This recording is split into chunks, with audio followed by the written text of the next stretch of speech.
Good morning guys, welcome to my YouTube channel. Guys आज मेरा अभी भी ब्लॉग बनाने के लिए देखिए जंगल में लेके आई है मुझे। कितना दुख है मेरे लिए।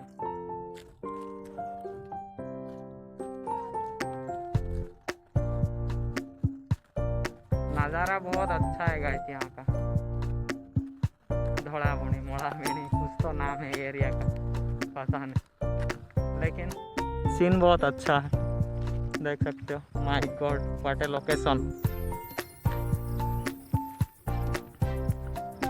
अच्छा लग रहा है गाइस, थोड़ा घूमने का चांस मिला, मौका मिला, लेकिन ब्लॉग बनाने का मन ही नहीं करता है तो, क्योंकि हमारा व्यूज डाउन होते जा रहा है, होते जा रहा है, होते जा रहा है।